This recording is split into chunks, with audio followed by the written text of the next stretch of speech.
ẹ kú déédéé wòyí níbi gbogbo ibi tí ẹ bá ti ń gbọ́ wa pátápátá. Yorùbá bọ̀ wọ́n ní ohun tá a bá ṣe lónìí ọ̀rọ̀ ìtàn ni yóò máa dà bó bá dọ̀la. Ẹ ò rí ibi tí a wà báyìí tí gbogbo ẹ̀yin àgbáyé tẹ́ ẹ ti ń wò wá jákèjádò orígun mẹ́rẹ̀ẹ̀rin àgbáyé. Òun ni ibi ìrántí bàbá wa òṣèré àgbà nì tí gbogbo wa mọ̀ sí Ìṣọ̀lá Ògúnṣọlá. Àwọn àgbà òṣèré ni wọ́n péjú síbẹ̀. Gbogbo àwọn bàbá wa, àwọn àgbà bíi Dr. Yẹmí Fáróǹbí, bákan náà olóyè Lékan Àlàbí, àwọn náà ò gbẹ́yìn níbi ìrántí àgbà òṣèré tí à ń ṣe ìrántí rẹ̀ lónìí tí gbogbo wa mọ̀ sí Isohow Ìṣọ̀lá Ògúnṣọlá. Bákan náà ni gbogbo àwọn Jinadu Ewele tí wọ́n jẹ́ àwọn àgbààgbà nínú òṣèré Dele Odul, Peju Ogunmola, gbogbo wọn ni wọ́n pèsè síbẹ̀. Bẹ́ẹ̀ àwọn aya àti àwọn ọmọ náà wọn ò gbẹ́yìn. Eléyìí òun ló wá jẹ́ ká mọ̀ wípé bí àwa ènìyàn tí a wà láyé lónìí, bí a bá fẹ́ fi ọ̀rọ̀ ara wa ṣe àríkọ́gbọ́n, ká máa mọ̀ wípé gbogbo ohun tá a bá ṣe lónìí ọ̀rọ̀ tán ni ó dà bó bá dọ̀la. Isohow tí à ń sọ̀rọ̀ rẹ̀ yìí, ó ti kópa ribiribi nínú gbogbo àwọn sinimá òṣèré tó jẹ́ tàwọn àgbààgbà ní orílẹ̀-èdè Nàìjíríà tí gbogbo wa sì mọ̀, bíi bàbá wa olóògbé tí ó kọjá lọ Adelove àti bàbá wa olóògbé Ògúndé tí a mọ̀ sí Chief Dr. Hubert Ògúndé. Gbogbo àwọn orin tí à ń lò nínú àwọn sinimá wọ̀nyí, Isohow ó jẹ́ ẹni tó jẹ́ wípé òun ló kó ipa pàtàkì nínú gbogbo composition most àwọn sinimá tí à ń sọ̀rọ̀ rẹ̀ yìí. Mi ò ní ṣaláì mẹ́nuba sinimá kan gbòógì tó jẹ́ wípé gbogbo ẹ̀yin èèyàn tí ẹ jẹ́ àgbààgbà lọ́jọ́ tòní, ẹ ó máa rántí orin yìí bí a bá mú ẹnu bà. Sinimá yìí ni à ń pè ní Ọmọ Òrukàn. Tẹ́ ẹ bá rántí orin náà tó sọ wípé ayé ìbò sí o ẹ gbà mí o irú ayé wo ni àwa bí irú ẹ̀ṣẹ̀ wo ni a ṣẹ̀ o irú àyànmọ́ wo lèyí o ayé àkámọ́ra o ẹ̀ ń fìyà já láìṣẹ̀ ayé ẹ̀ ń fìyà jọmọ òrukàn tí kò ní bàbá tí kò ní yèyé kò lára ilé kò sálábàárò ayé àkámọ́ra o. Àti bẹ́ẹ̀ bẹ́ẹ̀ lọ nínú àwọn orin sinimá tó jẹ́ wípé wọn ò ṣeé fọwọ́ rọ́tì sẹ́yìn. Bí a bá rántí orin tí mo kọ yìí, sinimá tí à ń sọ̀rọ̀ rẹ̀ tí a pè ní Ọmọ Òrukàn yìí, àwọn àwàdà kẹ́ríkẹ́rì ni wọ́n ṣe. Kò sí ẹni tó wo sinimá náà tí kò bomi lójú nípasẹ̀ orin tí Isohow Ìṣọ̀lá Ògúnṣọlá tí wọ́n compose nígbà náà. Torí eléyìí la ṣe sọ wípé gbogbo iṣẹ́ wa yóò máa tọ̀ wá lẹ́yìn.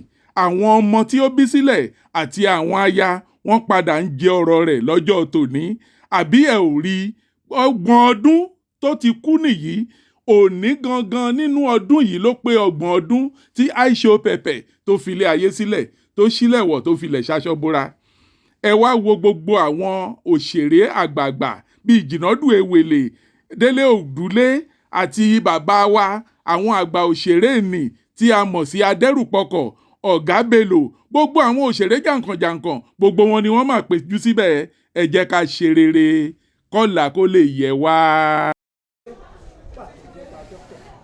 Èèyàn dáadáa mo ti mọ̀ wọ́n láti alẹ́ 60s o torí ọ̀rẹ́ ẹ̀gbọ́n mi ni wọ́n. Ẹ̀gbọ́n mi yẹn ti rìtáyà sí professor nsìn, Professor Oyètúndé Awóyẹlé. Àwọn wà ń fẹ́ àwọn ni wọ́n máa ń déètì tí wọ́n fi ń dé sílé bàbá mi ní gbogbo 65 66 67 68 kémi tó wá di pé mo wá di member group o sẹ́ǹkọ́nà jìn. Wọ́n nífẹ̀ẹ́ púpọ̀, wọ́n nífẹ̀ẹ́ tó bá jóbìnrin ni mí olójú eléyìí tó lè senior mi nínú gbogbo ìyàwó. Bọ́mọ wọn ṣe pọ̀ tó yẹn bíi 3 4 5 ni wọ́n wà kéékèèké tí wọ́n ní lọ́wọ́.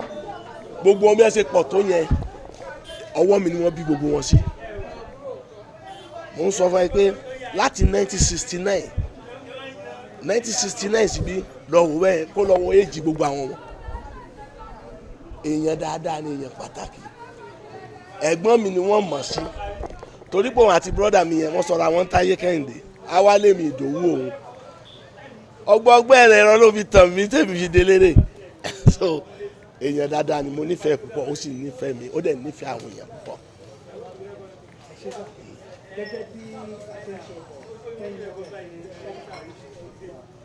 jẹ́ àwọn òwe láti sọ pé wọ́n la lọ́kà dọ́kítọ̀ gẹ́gẹ́ bí èyí nítorí ìka àwọn ló gbàgbé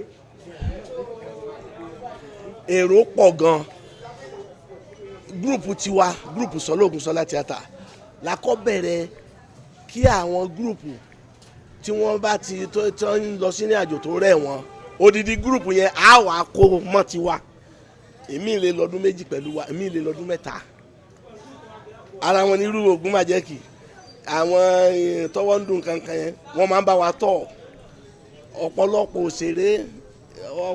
òṣèré lẹ́yìn ìgbà yẹn ọ̀pọ̀lọpọ̀ ńgbà tí eré di eré sinimá ọ̀gá mi ló máa ń kọrin fún ọ̀pọ̀lọpọ̀ tó bá ṣe sinimá láwọn gúrùpù mi so tá a bá ní kó pé ó lápá ń gbèsè ayé ẹni tó pọ̀ ó lápá dé ayé bàbá tó jẹ́ wípé òun gan ni bàbá fóṣèré Ògúndé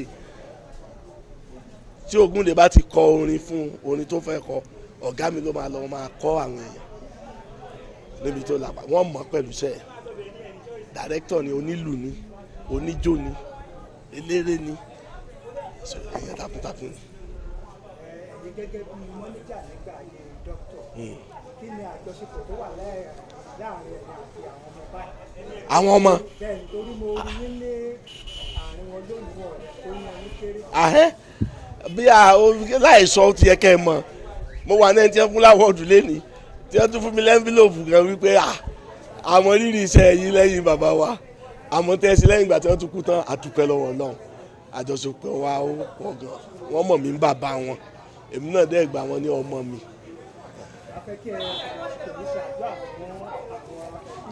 inú ọlá dínú ọlá ni àmọ́ tún inú ìgbéga dé ìgbéga ẹni tó wá ṣe kò kárí ètò yìí gangan Bọ́lá Àkàndé Ọlọ́run tó fún ní ọgbọ́n àtòye tó fi ṣe ń tó ṣe á túbọ̀ máa fún ní ọgbọ́n àtòye láti ṣe jù báyìí lọ ní tó ṣe jọ mí lójú púpọ̀ gan ó jọ mí lójú mi ò expect ẹ̀ ó ti ń pè mí síbẹ̀ ní kó sọ pé foundation tí wọ́n gbélé board of trustee èmi ní alága ẹ̀ Ọlọ́run àtúbọ̀ jẹ́ kó máa tinú ọlá dénú ọlá àti àwọn ẹ̀gbọ́n tó wà wájú ẹ̀ àtàwọn àbúrò tó tẹ̀lé gbogbo wọn máa tinú ọlá dénú ọlá àwọn ò ní kú ní rèwerèwe lórúkọ Jésù Olúwa wa.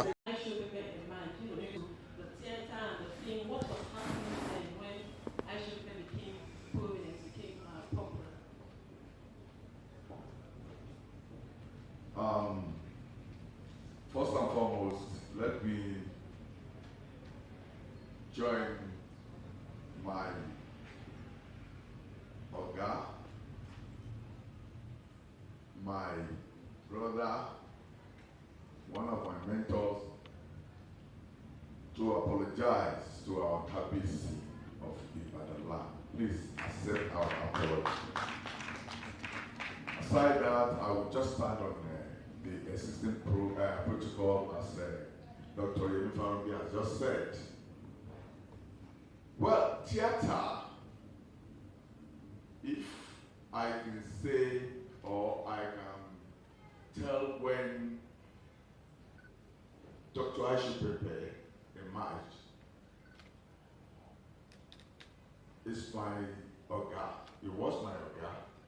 And I cannot say specifically something there, but I remember we met in 1977. We met during the tour. You know, theater is good stage by stage. There was time we have this. Let's start from Alanijo. Alanijo was created by our father, late Ogunmola. Whatever we are doing in this industry today, we have to give kudos, and we have to continue to remember our father, Chief Dr. Peju Ogunmola, because he has laid down the step for us. Alanijo first,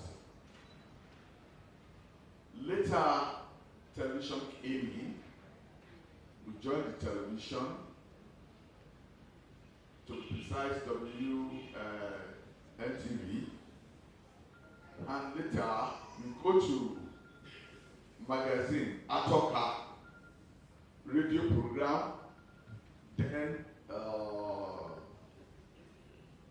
radio program and stage play performance in general. Especially, we started our own Alanijo during the lifetime of Adilo in schools, secondary school, and institutions like that. I met Isohow year 1976 during the tour of Kwara State. I remember Adilove, a very good composer. That people have said so many things about him. And I remember that whenever we met, if Isohow is here, I will be in Oro. Before he starts his own stage, he will come to my own and will do the opening for me. At times, I will go to him and do opening for him as well. We are all going around there, the Kwara State, our group, Ray Eyomi, Ishola, Adeyemi Afolayan, and so on and so forth. So Jima Liu and others like that. So the emergence of Adilove, I think I would say in the 60s that I've been hearing about him. But we met in 1976 and we became a very good friend. Now, let me tell you, when Dr. Farubi asked me how long I received my drink. Hello? How long I received my drink? I'm still learning. Because every time you must be able to be in learning process. No matter how who you are, no matter what you are, because everything keeps developing every time. The technology, the system, the audience you are talking to, you cannot compare the audience then to the audience we are now. But we thank God today that we are here. We are still learning. I remember I was with my boss since 1964 to 76. Ìgbà tí mo jẹ́ ọmọṣẹ́ nìyẹn. Nígbà tí àwa àti Adilove pàdé, oríṣiríṣi nǹkan la jọ ṣe pọ̀. Tí mo bá wá sí Ìbàdàn, ilé Adilove, ilé Isohow ni mo wá ń dé sí. Tí àwọn náà bá wá sí Èkó, ilé ọ̀dọ̀ mi náà máa ń dé sí. Very humble, very good composer. All my films, starting from Ogun Ajayi, that I produced in 1985, Isohow ló compose gbogbo orin. In 1987, Ọmọ Òrukàn, Isohow ló compose gbogbo orin. In 1997, Ẹ̀rí Ọkàn, Isohow ló compose gbogbo orin. And orin wọn tí mo like jù, tí mo máa ń sábà kọ, ó fọ́nì sí mi, ó dẹ̀ dùn gan, mi mọ̀, wọ́n ní, hello, hello, hello, hello, hello, hello, hello, hello, hello, ó ti tó, hello, hello, ó tó tètè kọrin tí ó fẹ́ kọ Olúṣọlá. Tètè kọrin tí ó fẹ́ kọ Isohow, ìṣe hello, hello, ó tó gẹ́. Ìkan tó fọ́nì sí níbẹ̀ ni hello, hello, hello, hello, That's a key for the people to chorus that song, which is fantastic. And lóde òní n tó ṣe wá láàánú jù ni wípé eré orí ìtàgé kò dàbí àṣefẹ́ tẹ́lẹ̀tẹ́lẹ̀ o. Ṣé ká sọ pé technology ni? Ṣé ká sọ pé àkínlówó bẹ̀rẹ̀? Ṣé ká sọ pé àkínlówó? Àmọ́ nǹkan kan nínú mi dùn fún wípé láìpẹ́ yìí a ti bẹ̀rẹ̀ sí reposition ara wa ní Yorùbá sector of the industry.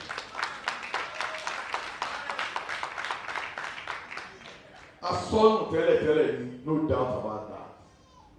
Ó ní ambassador sọ nínú keynote address wọn bẹ̀rẹ̀ wípé ìgbà kan asọ́nù, ìgbà kan àṣe, ìgbà kan àṣe, nísìn àti padà Ọlọ́run kó máa fún wa ṣe. A ní ṣàìdúpẹ́ lọ́wọ́ àwọn ọmọ wa nítorí pé nísìnyí àwọn ọmọ wa tó ń ṣe gbódúgbódú méje àyà mẹ́fà wà. A ní ṣàìdúpẹ́ lọ́wọ́ àwọn ọmọ wa, àwọn bíi Kúnlé Afọláyàn, àwọn bíi Fẹ́mi Adébáyọ̀. Màá wá fi àsìkò rírọ̀ àwa Yorùbá pàápàá àwọn tó wà ní olóyìnbó sector. Tí bá ní olóyìnbó sector, mi ń sọ àwọn olóyìnbó yẹn o, mò ń sọ àwọn olóyìnbó sector tó jẹ́ Yorùbá tó wà ní yunifásitì yìí pé kán kún wa láti jàjà yẹn, láti disposition ara wa dáadáa. Àwa náà ò ní fi wọ́n sílẹ̀ káwọn náà má fi wá sílẹ̀. Gbogbo tá a bá fẹ́ wọ́n máa fún wọn, táwọn náà bá fẹ́ a máa fún wọn. Nítorí pé Yorùbá ló ní entertainment, bí music, bí drama, bí whatever. Àwa la ní káyọ̀ má sọ ọ̀nà. Hip hop tán kàn sí pàápàá tẹ bá wò ó dáadáa. Track Yorùbá ló máa ń sábà popular jù. Then tí wọ́n bá fi Yorùbá kún kò lè work. Ẹ jọ̀ọ́ torí Ọlọ́run, ẹ jẹ́ kí a try as much as possible ká promote language wa láti preserve culture wa. Ọlọ́run á dẹ̀ fún wa ṣe. Aisho Pepe ìjẹ̀mú máa orin tó kọ fún mi nígbà tí bàbá mi ló kú, mi ò lè gbàgbé láíláí, tó sọ pé Adébáyọ̀ ọmọ Sàlámì ìtàkùn ọ̀nà tó bá gbà wọn lẹ́sẹ̀ ó di wájú ọ̀kẹ́rẹ́rẹ́ o bàbá bá ẹ ṣe, bàbá bá ẹ ṣe o, òun tó ń jà ọ́ láyà, bàbá bá ọ.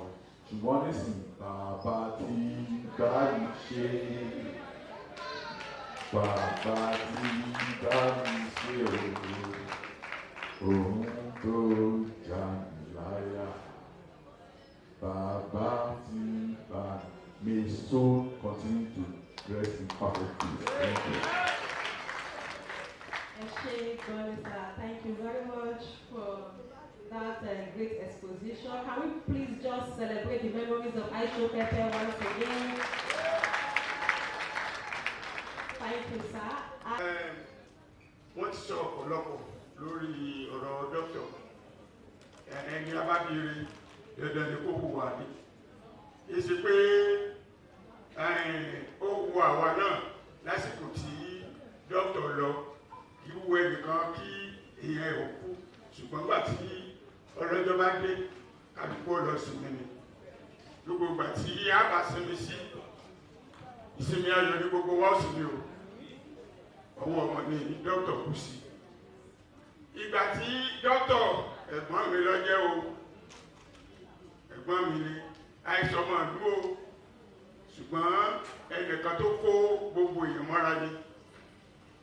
Nígbà wàṣẹ́gbà tí eré wà pẹ̀pẹ̀, wọn èyí fẹ́ kí other theatre group kọ́ wá wo rìhásà àbí kọ́ wá wòran wọn ní ibi ẹ̀tẹ́ ní sí rìhásà. Àìsómọ́ra wọn gbà bá kú òun rìhásà làátó lọ rẹ̀ torí wọ́n mọ̀ fẹ̀mí sí pé yóò jí orin mi kọ́, yóò jèrè mi gbé lọ. Ṣùgbọ́n dọ́kítọ̀ ò ní ìtumọ̀ sí. Ó dùn mí pé náà ni o ayọ̀ ògùnsí náà pápá lòlò àwọn súnmọ́ dókítà dáadáa kódà ló jẹ́ kó tún ká di ẹni tí súnmọ́ dókítà Isohow because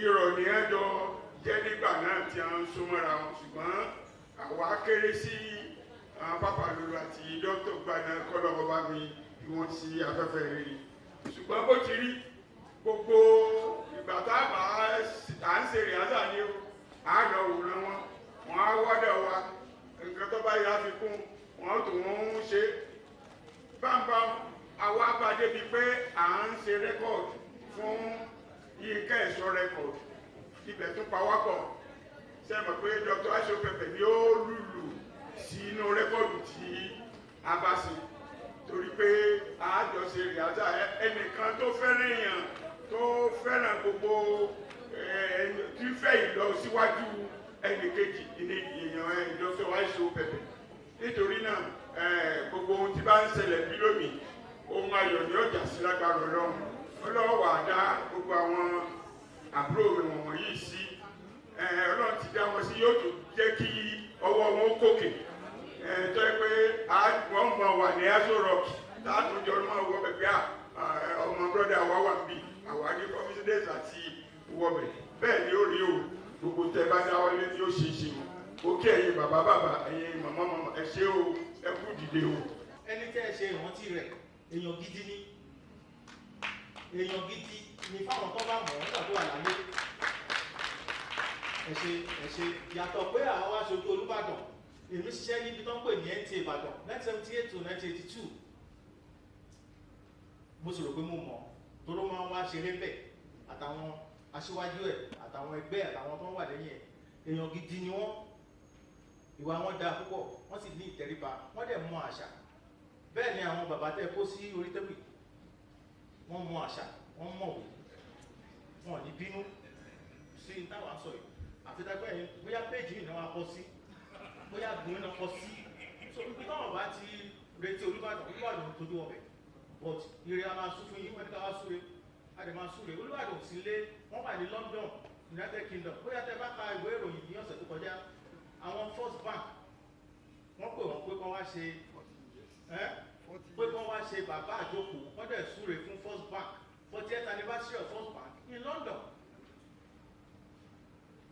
wọ́n ṣe gbéragbéra pé káwọn lè wá sétò yìí so wọn kò yan yín kéré o bẹ́ẹ̀ ni wọ́n sì kò yan Isohow wọn kò kéré so wọ́n ní ká ṣàdúrà ẹ̀ṣẹ̀ ṣẹ́ láwọn tó bá ti lọ yẹn àdúrà ni wọ́n fẹ́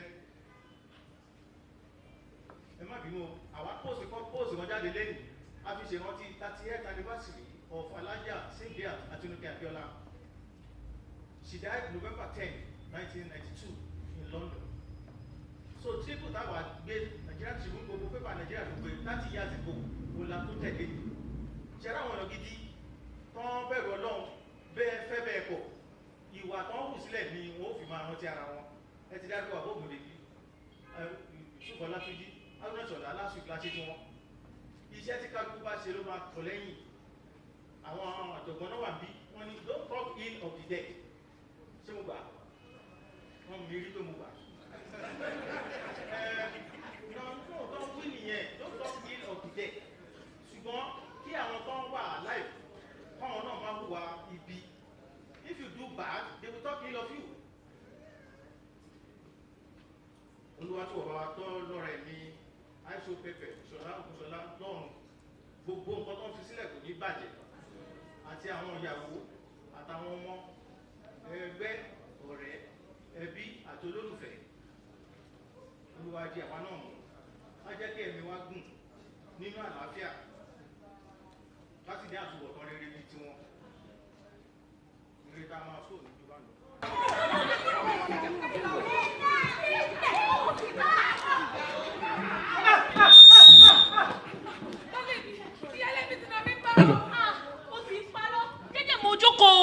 Bí mo ṣe jókòó náà ló ṣe fún ìwọ bá mi kí ni mo ṣe fún ẹ. Ẹ wò ó ìyàlé yín ìlà láṣejù ọmọ jẹ́ẹ́jẹ́ níyàwó yín. Bàbá ti lọ́ọ̀lù ẹ pa fóònù náà. Ẹ dá mi lóhùn kí ló wá yín lẹ́nu. Bàbá ẹ bá àwọn àwọn ìyàwó yín sọ̀rọ̀ kó mọ̀ di pé a kúrò nulẹ̀ lọ́jọ́ kan wọ́n ti para wọn dànù sínú ilé mo sọ tèmi o. ẹ ṣé mo dúpẹ́ o ẹ̀yin ènìyàn ẹ ṣé mo dúpẹ́ o mo tó ń pẹ́ dá ṣé èmi nìkan lọ́dọ́mọkùnrin tó níyàwó méjì sílé o. ìwọ nìkan kọ́. bí mo bá lọ sóde ọ̀rẹ́ mi bí mo lọ lálẹ́ ojú ni ó fún mi kí wọ́n ṣá máa lọ ọ̀rọ̀ wọn ó fún mi bàtà bí ẹ bá rántí. ní ìjẹta bá ní kẹ́tẹ́lẹ̀ àbí gbogbo yín kọ́lé wà láwọn ni. ọ̀sẹ̀ tó kọjá wọ́n jà tó gbà mẹ́jọ. kí má lè sùn kí má lè wo kí má lè lọ sóde ó sú mi ọ̀rọ̀ wọn ó sú mi pátá.